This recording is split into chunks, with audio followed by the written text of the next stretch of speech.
Some seniors never wake up the same after today. Not because of a disease, but because of one routine habit they thought was harmless. Research shows it's killing people 5 times faster. And the scariest part, most don't realize they've done it until it's too late. Welcome to the Senior Health Talks podcast, where your independence, your safety, and your future matter most. I'm Susan Miller, here with Dr. David Harper, and today we're uncovering a hidden danger that could change the way you live, or the way you lose everything. Picture this, an 82-year-old man, sharp, still gardening, still driving. One afternoon, he wakes from a nap and heads to the bathroom. He feels fine, until his foot catches on the rug. In seconds, his hip is broken. Weeks later, he's in rehab. Months later, he's in a wheelchair. His independence gone. And the heartbreaking truth, this isn't rare. It's happening every single day in homes just like yours. That's right, Susan. The CDC reports over 36 million falls every year among older adults in the U.S. alone. And 1 in 5 of those falls causes a serious injury. Broken bones, head trauma, or permanent disability. But here's the most sobering fact. Seniors who suffer a hip fracture have up to a 30% higher chance of dying within a year. It's not just about the fall itself, it's about everything that comes after. I think of my own mom, Dr. Harper. She sometimes wakes up 2-3 times a night to use the bathroom. I never thought of it as dangerous, just normal. But now, hearing you, normal suddenly sounds terrifying. You're not alone in thinking that, Susan. Most families dismiss it. But research is clear, like a 2022 study in the Journal of the American Geriatric Society, showing that nocturia, or waking to urinate more than twice a night, is strongly linked to falls and fractures. The problem isn't just the bathroom trip itself, it's the entire chain reaction. Dim lighting, drowsiness, blood pressure dropping the moment someone stands, balance weakening with age. These factors combine, and the result can be catastrophic. So it's not just the bathroom. It's the body being caught off guard at the exact wrong time. Exactly. And Susan, here's what makes this worse. Seniors who fall once are twice as likely to fall again. And with each fall, independence slips further away. That's why I tell families, fall prevention is life extension. But doctor, why isn't this the first thing every senior hears at their doctor's visit? Why isn't every appointment starting with, how many times are you waking at night? How steady are you when you stand? It's because of time, Susan. The average primary care visit is under 12 minutes. But doctor, why isn't this the first thing every senior hears at their doctor's visit? Why isn't every appointment starting with, how many times are you waking at night? How steady are you when you stand? It's because of time, Susan. The average primary care visit is under 12 minutes. But doctor, why isn't this the first thing every senior hears at their doctor's visit? Why isn't every appointment starting with, how many times are you waking at night? How steady are you when you stand? It's because of time, Susan. Doctors are pressured to check boxes, blood pressure, meds, lab results. Asking about nighttime habits feels secondary, but in reality, those questions can mean the difference between 10 years of independence or losing it overnight. Oh, that just breaks my heart. I can almost hear people listening right now thinking, my doctor never asked me that. And maybe some of them feel invisible, like their struggles at night don't matter, but they do. They matter more than anyone has told you. And Susan, the best part is this. It's preventable. We can't erase every risk, but there are proven, practical steps that cut the danger dramatically, and we'll walk through them together in this episode. All right. I know everyone is leaning in, but before we get to solutions, Doctor, you hinted earlier at something even more dangerous than those late-night bathroom trips. What is it? Blue light. Before bed. Phones, tablets, televisions. It sounds harmless, but studies, including one from Harvard Medical School, show blue light suppresses melatonin, disrupts deep sleep, and increases nighttime waking. That means more wandering, more confusion, more falls.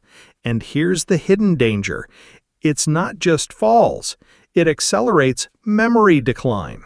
Oh my. So the habits so many people think of as relaxing, scrolling on a phone, falling asleep to TV, that's not just stealing sleep, it's setting people up for injury and even cognitive decline. Exactly. A 2023 review in Sleep Medicine Reviews showed that seniors with regular bedtime screen use had significantly higher risk of dementia symptoms. This isn't just about poor sleep, it's about brain health. I can picture someone listening right now realizing they've been doing this every day without a second thought. That's heavy. But doctor, we need to give people hope too. What's the first simple step they can take today? First step, shift hydration earlier. Stop large fluid intake 2 hours before bed. Just that one change cuts bathroom trips and fall risk dramatically. Second step, replace blue light with warm light. Even a small bedside lamp with a warm bulb can help your brain transition to safe, restorative sleep. So you're saying that if someone listening changes just those two habits, drink earlier, dim the lights at night, they could already be safer by today. Absolutely. And that's just the beginning. Because, Susan, there's another nighttime behavior, one so ordinary, so routine, that it may actually be the deadliest of all, and hardly anyone talks about it. And I have a feeling this next one is going to surprise all of us. Stay with us because what Dr. Harper is about to reveal may shock you more than anything we've covered so far. What's the ordinary behavior that turns deadly, doctor? Nighttime sedatives, the pills so many people reach for because they just need sleep today. I'm talking about prescription benzodiazepines and Z drugs, and the over-the-counter PM pills that use diphenhydramine. They feel harmless. They're not. In older adults, they sharply raise the risk of confusion, dizziness, falls, fractures, and even death. The American Geriatric Society puts these drugs on its Beers criteria. Medicines older adults should generally avoid precisely because of those dangers. The American Geriatric Society puts these drugs on its Beers criteria. Medicines older adults should generally avoid precisely because of those dangers. So the very thing people take to feel safe, sleep, can steal their safety. Exactly. Research shows benzodiazepines increase hip fracture risk. A broken hip in our 70s and 80s can be life-changing and life-shortening. And when those sedatives are mixed with opioids or even a couple of nightcaps, the danger multiplies. Slowed breathing, profound sedation, falls on the way to the bathroom. I can almost hear someone whispering, "But my doctor gave me something to help me sleep." How did they bring this up without sounding difficult? Start with your goal. Say, my top priority is staying independent. Which of my nighttime meds could raise my fall risk? Then ask, could we taper or switch anything that's on the Beers list? Doctors know the list. It's a respectful nudge to review sedatives, strong antihistamines like diphenhydramine, and any drug combinations that depress the nervous system. That language feels doable, not confrontational, just clear. And if you've been on a sleep pill for months, don't stop cold turkey. Bring your clinician a simple plan. Slower taper, substitute safer options, and add non-drug sleep therapy.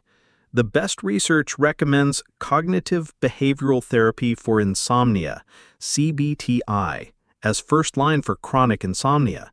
It treats the root without the fall risk. Curious. What does that look like at home? Curious. It's coaching your brain and body back into a stable sleep rhythm. Shorter time in bed at first so sleep becomes deeper and more efficient. Set wake time, no dozing in the recliner, calming wind down without screens. A therapist or app guides it over a few weeks. It's effortful for a bit, but the payoff is fewer awakenings and less wandering in the dark. And unlike pills, the gains last. Mmm. What about natural aids? People ask about melatonin all the time. Melatonin can help some older adults fall asleep a little faster and has a comparatively favorable safety profile, but long-term data in seniors are limited. Doses vary wildly on store shelves, and it's not a magic bullet. I use it thoughtfully, low dose, timed early evening, not as a nightly crutch. You also mentioned something even subtler than pills. Blood pressure changes when standing. That's the moment people get woozy and go down, right? Orthostatic hypotension. Blood pressure drops when we stand, absolutely fuels falls. It's common in older adults, and certain meds make it worse. Alpha blockers for the prostate, some heart medicines, even nitrates. These medications are tied to higher fall and fracture risk. So, if Dad gets lightheaded when he stands, what can a family do today before the next fall? First, change the choreography. When you wake up, roll to your side. Let your feet find the floor. Sit. Count to 10. Flex your ankles. Then stand with a hand on the dresser. Hydrate earlier in the day so you're not up and down all evening. Compression socks can help keep blood in the legs from pooling. And talk to your clinician about meds that might be tipping you over, especially new alpha blockers, sedatives, and any PM antihistamines hiding in the cabinet. What about timing of blood pressure pills? We hear everything, like, take them at night for heart protection. No, mornings are safer. It's confusing. The latest high-quality work in frail, older adults shows no clear advantage to bedtime dosing overall. What matters is individual tolerance and avoiding lightheadedness when you need to be on your feet. In other words, personalize it with your clinician, not a one-size rule from the internet. Internet rules, the gift that keeps on giving. Yeah. Here's a practical at-home screen you can do with your doctor's blessing.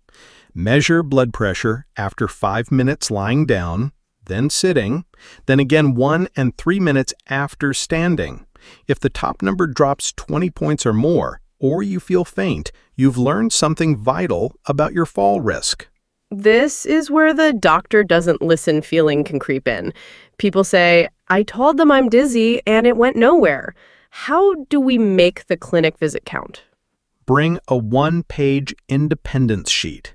At the top, my goal is to stay mobile and at home. Then 3 bullets, not 20. 1. I feel dizzy when I stand. Here are 3 home BP readings. 2. I'm waking twice or more at night. I'm afraid of falling. 3. Here are all my nighttime meds and supplements. Then ask, can we deprescribe anything on the Beers list? Can we trial CBTI or a referral to a sleep specialist? What's our step-down plan and who will call me in 2 weeks? That clarity helps your doctor help you. I love that. An independence sheet. It reframes the visit around what matters. And at home, stack the deck in your favor. Motion-sensing warm nightlights along the bed-to-bath path. A clear floor, no throw rugs, no power cords. A bedside urinal or commode for folks with urgent trips. Non-slip socks by the bed. Glasses on the nightstand. If you use a cane, it sleeps where you do. Simple changes that whisper, you're safe here. One more hard truth. Alcohol. Even a small nightcap deepens sedation, fragments sleep, and turns a benign bathroom trip into a wobble you can't correct. Mix it with a sleep pill or an opioid, and you've added a suffocating layer, literally. The FDA put its strongest warning on combining opioids and benzodiazepines for a reason. So the new nighttime plan sounds like fewer sedatives, earlier fluids, warmer lights, slower stand, safer floors, and skip the nightcap. The FDA, that plan saves hips and lives. And when sleep is still stubborn, lean on daylight. Morning sun on your face for 15 minutes trains the body clock. For people with dementia, supervised bright light therapy can improve sleep and behavior with fewer side effects than pills. So you're giving people a way back to themselves. And a way back rarely comes from a bottle. I want to circle back to someone listening who feels seen right now. The person who's been taking a PM pill for months because the house is quiet, the worries are loud, and sleep just won't come. I hear you. I've been there with a loved one. If that's you, please don't feel blamed. Feel empowered, because there's a safer door to try. Tell your clinician I'm ready to trade quick sleep for safer sleep. Can we taper this and start CBT-I? Could we use low-dose melatonin for a short window while I retrain my sleep? That sentence can be the difference between walking under your own power next year or not. And if a clinician brushes you off? Try again, same clarity, and ask for a specific plan. What's our taper schedule? What's plan B if I struggle? When do we check in? If you still feel unheard, bring a family member, ask for a pharmacist consult, or request a referral to geriatrics or sleep medicine. Your independence is worth being persistent. Persistent with purpose. Exactly. And purpose pays off fast. Within 2 weeks of cutting late fluids, dimming the pathway lights, and removing pills that trip the brain, people tell me they're steadier. They wake clearer. Their families sleep better too. Before we pause, there's one more twist we promised, because it turns out the hazard isn't only what you swallow, it can be what your doctor changed when you swallow. A lot of listeners were told to shift medicines to bedtime for heart protection. New trials in frail older adults haven't shown a universal benefit to moving blood pressure meds to night, and for some people the timing can worsen lightheadedness when they stand. This is a place for personalization, not trends. Adjust with your clinician based on your symptoms and readings. So the theme is control, not perfect nights, safer nights, the kind that keep you on your feet, in your home, in your life. And in the next part, I'll walk you through a 2-minute bedside safety reset you can install today, plus the exact taper conversation I use in clinic to get people off risky sleep meds without misery. Stay with us. What you'll hear next could be the difference between a scare and a comeback. Dr. Harper, you left us hanging. You said there's a 2-minute bedside reset every senior should do today. What is it? It's simple, but it saves lives. Before you go to bed, do a safety sweep of the space you'll walk through at night. 2 minutes, that's all. Clear the floor, put on non-slip socks or keep slippers by the bed, turn on motion sensor night lights, make sure glasses, cane, or walker are within reach. I call it a safety ritual, just like brushing your teeth. That 2-minute ritual is the difference between a safe trip to the bathroom and a trip to the emergency room. I love that word, ritual.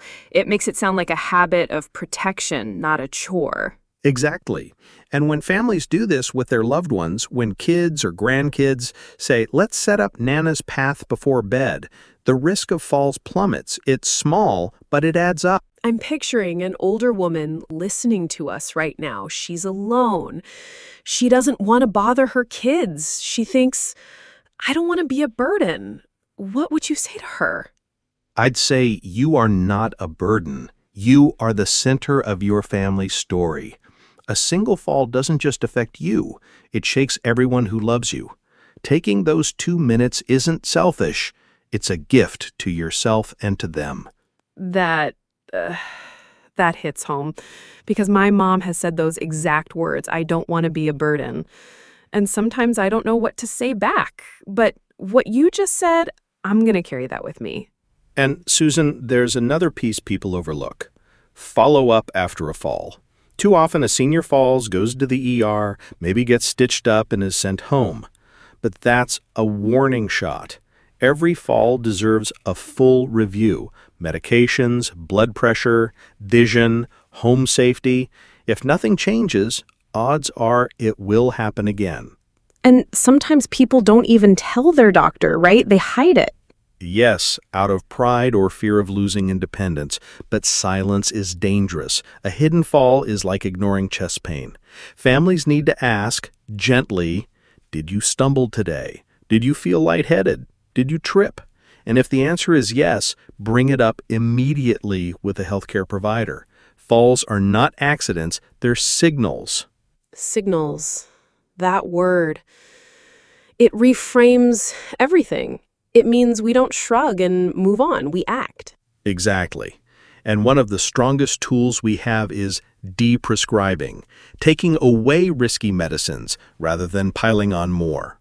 When I see a patient after a fall, my first question isn't, what should we add? It's, what can we stop? Because less can mean safer.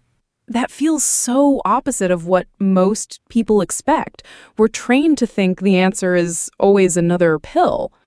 And sometimes the bravest medicine is letting go.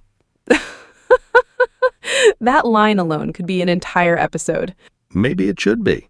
So, doctor, let's bring this all together for the person listening. They've heard about late-night bathroom trips, about screens, about sedatives, about dizziness when standing. They may feel overwhelmed. Where do they start today? Start small, but start now. Tonight, move your biggest glass of water earlier in the day. Dim your lights an hour before bed. Put a night light on the path to the bathroom. And if you're on a sleep pill, write down the sentence, my goal is to stay independent. Which of my nighttime meds could raise my fall risk? Bring that to your doctor. Those 4 steps change the trajectory. So, it's not about perfection. It's about direction. Exactly. Safety is a compass. Every small shift points you toward independence. I want to end with this. If someone listening today has already had a fall, maybe they're scared, maybe they feel like their independence is slipping, what would you say to them, doctor? I'd say one fall is not the end of the story. I've seen people stronger at 80 than they were at 70 because they used the fall as fuel. They changed their environment. They adjusted their meds. They worked on balance and strength, and they regained confidence. A fall can be a wake-up call, not a death sentence. That's powerful, because I know some listeners are thinking, it's too late for me. And what you've just said, it opens the door back up. It's never too late to fight for your independence, and every small change, every safer night, brings you closer to that fight being won. Friends, you've just heard the truth. Some seniors never wake up the same after today, not because of disease, but because of habits that seemed harmless. But you don't have to be one of them. Change one thing today. Protect yourself. Protect your independence. You're worth it. And don't miss our next episode, where we'll reveal the hidden kitchen mistake that quietly weakens seniors' hearts. You'll be shocked how common it is. Until then, I'm Susan Miller, here with Dr. David Harper, reminding you, your future independence starts with the choices you make today.